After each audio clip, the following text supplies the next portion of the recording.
Bonjour à tous, aujourd'hui je vais vous faire ma présentation de deck Vernusylph, pur Vernusylph. Dans une de mes précédentes vidéos, j'avais fait Vernusylph Naturia.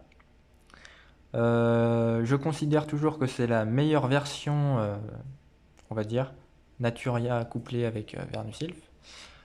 Cependant, vu à cause de la limitation de Arbre Sacré Naturia, eh ben, le deck a perdu de consistance. Et du coup, j'ai décidé de faire Vernusylph pur.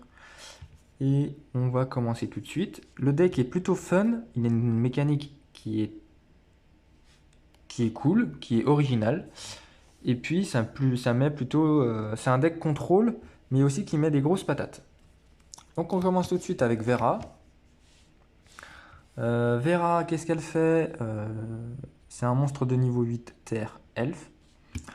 Une fois par tour, lorsqu'un effet de monstre activé par l'adversaire est résolu, si je contrôle minimum 5 monstres terre, je peux annuler l'effet, et si je le fais, je détruis la carte. C'est une fois par tour, c'est pas un hard on Spartan, c'est un soft, comme on dit. Et du coup, si on en a deux sur le terrain de Vera, et qu'on a minimum 5 monstres terre sur le terrain, eh ben, on peut utiliser deux fois son effet durant le tour.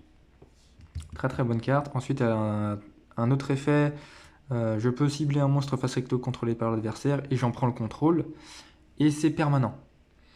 Ensuite, son dernier effet, c'est durant le tour de l'adversaire. Effet rapide. Je peux cibler un monstre terre du cimetière. J'invoque spécialement la cible. Bah voilà, rien d'autre à dire. C'est une sorte de Monster Reborn. Je joue ensuite Colline Florissante. Colline Florissante. Alors, elles ont toutes une particularité, les cartes Vernusylph. Lui, lorsqu'il est défaussé et que je défausse une autre carte, une autre carte Vernusylph ou un monstre, je peux tutoriser du coup une carte Vernusylph, autre que celle-ci, et j'invoque spécialement du cimetière un monstre terre. Donc, et puis, à chaque fois que j'active un effet de Vernusylph, des petits Vernusylph, comme je les appelle, eh ben, on ne peut qu'activer ensuite que des effets. Le reste de ce tour, on ne peut qu'activer des effets de monstre terre.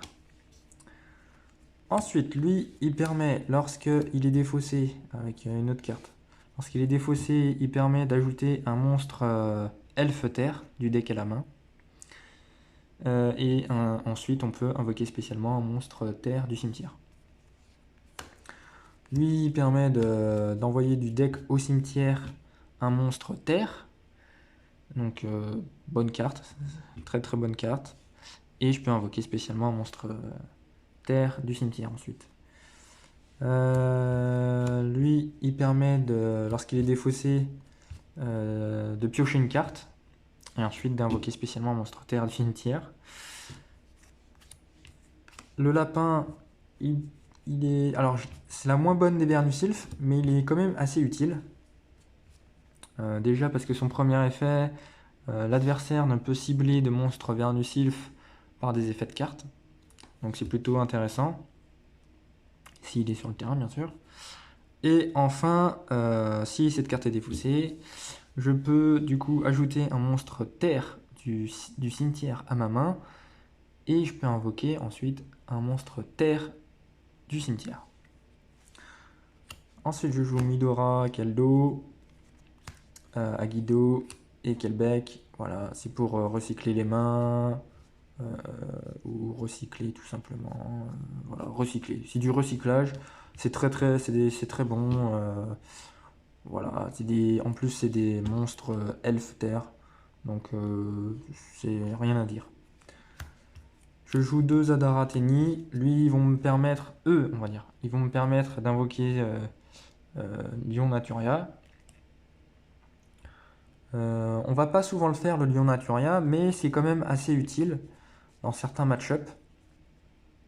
Donc Adara, très bonne carte. Je joue pour bloquer l'adversaire justement.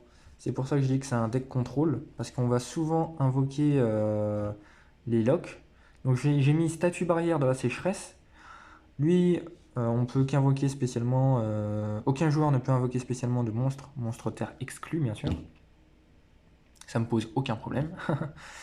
Et lui, aucun joueur ne peut invoquer spécialement depuis l'extra deck. Enfin, c'est un peu. Il est fort, très très fort. Il met de la pression. Il a 2750 d'attaque. Et puis, il est niveau 8 en plus. Très très intéressant. Je joue Pancratops. Pancraceratops. Lui aussi, si on go second, et ben il met de la pression à l'adversaire. Et puis il est terre. Très très très très bonne carte. Dommage qu'il soit limité. Chamiaïs, si cette carte est invoquée spécialement, tant que je contrôle aucune carte dans ma zone terrain, je peux ajouter une magie de terrain depuis le deck à ma main. Donc c'est la petite nouveauté, je pense. Je la joue en x1, je pense qu'elle est cuttable, mais je la joue parce que je la joue en mode fun, voilà. Je la joue pas en mode tryhard, sinon j'aurais mis autre chose à la place, mais j'ai envie de tester, et puis voilà, c'est un niveau 4, et puis c'est un monstre terre. Donc très sympa. Ensuite, Trône de l'Ange Discipliné. Je vois très peu de joueurs la jouer. Je pense que c'est une erreur. Je pense qu'elle devrait être jouée en une fois. C'est très bien. Elle est sortie en MP22. Je sais pas dans quelle autre extension elle est sortie. Je crois que c'est seulement dans MP22. Déjà, c'est un elfe terre de niveau 4.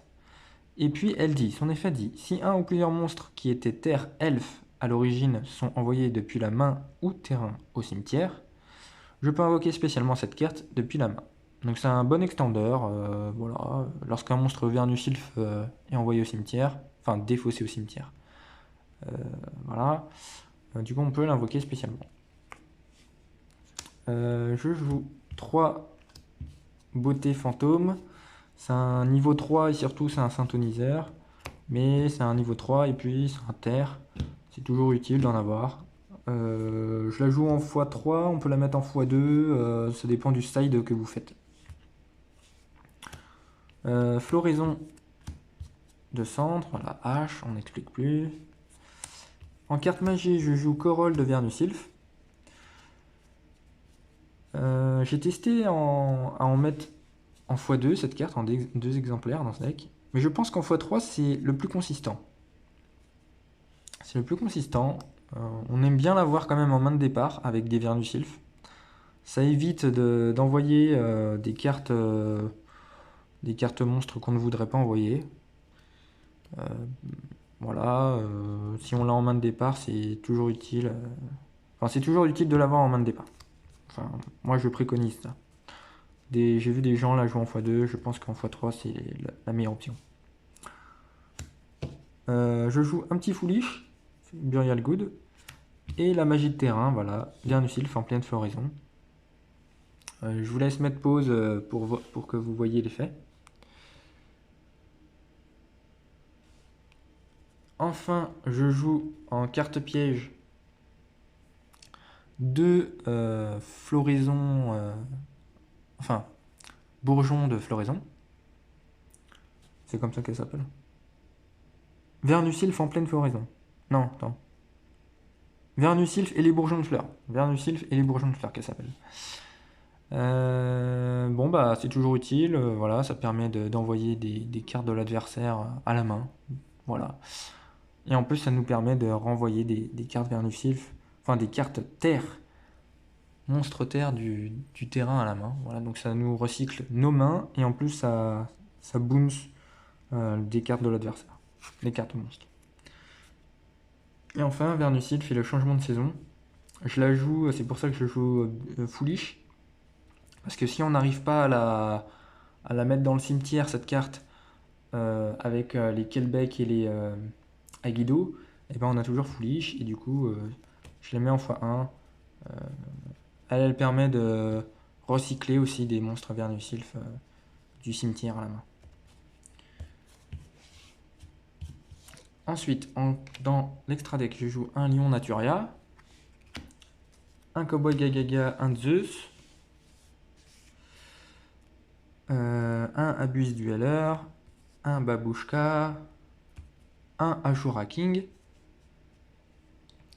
Ashura King, voilà, il nécessite 3 monstres de niveau 3.